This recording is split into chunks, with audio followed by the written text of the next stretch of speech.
ये कहानी है मेरे दोस्त रोहित की और उस रात की जब मैंने उसे मेट्रो स्टेशन पर देखा जिंदा। रोहित मेरा बहुत पुराना दोस्त था। कॉलेज से लेकर नौकरी तक सब कुछ हमने साथ किया था। हम दोनों दिल्ली में रहते थे और रोज ऑफिस से लौटते वक्त एक ही मेट्रो पकड़ते थे। लेकिन 3 दिन पहले मुझे एक कॉल आया। रोहित ने सुसाइड कर लिया था। कुछ पर्सनल कारण बताए गए, डिप्रेशन, जॉब प्रेशर वगैरह वगैरह। मैं टूट गया था। उसका चेहरा, उसकी हंसी, सब मेरी आंखों के सामने घूमता रहता था। उस हादसे की आज तीसरी रात थी। मैं देर तक ऑफिस में रुका था। रात के करीब 2 बजे मैं राजीव चौक मेट्रो स्टेशन पर अकेला बैठा था। तभी मैंने क्या देखा, पूरे मेट्रो स्टेशन में मेरे अलावा एक और इंसान वहां था। और वो कोई और नहीं बल्कि रोहित था। वही ग्रे जैकेट, वही नीली जीन्स, हाथ में फोन पकड़े हुए। उसने मुझे नहीं देखा था और वो प्लेटफॉर्म नंबर 3 की तरफ बढ़ रहा था। मैं ठिठक गया।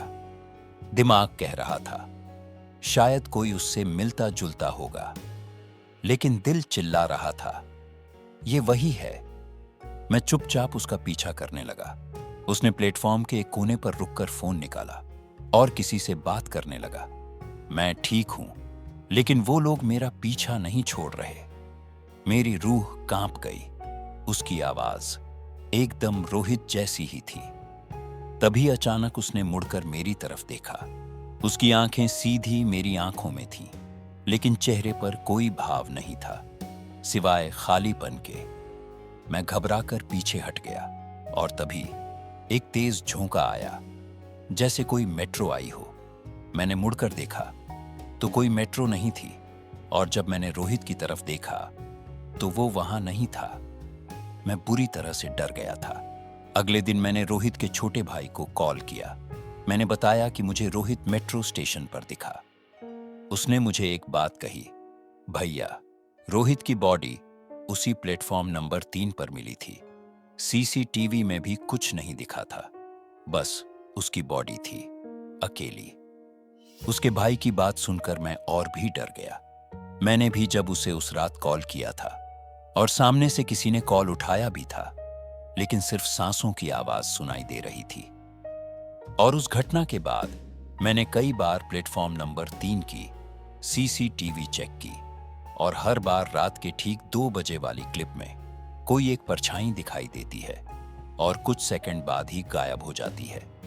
स्टेशन मैनेजर ने मुझसे कहा, आप 5वें इंसान हैं जिसने कहा कि उसने रात 2 बजे किसी की परछाई देखी। और अजीब बात तो यह है कि हर बार उसी जैकेट और जीन्स में दिखाई देती है। अब मैं उस प्लेटफॉर्म पर कभी नहीं जाता, लेकिन एक बात आज भी मेरे दिमाग को परेशान करती है। अगर वो मर चुका था तो उस रात मैंने किसे देखा था? और अगर वो जिंदा है तो जिस बॉडी को हमने दफनाया था वो कौन था? अगर आपने यहां तक हमारी स्टोरी को सुना है तो आपको दिल से धन्यवाद। और अगर आपको हमारी स्टोरी पसंद आई तो हमारे चैनल को सब्सक्राइब करें। हम आपके लिए ऐसी ही स्टोरीज लाते रहेंगे।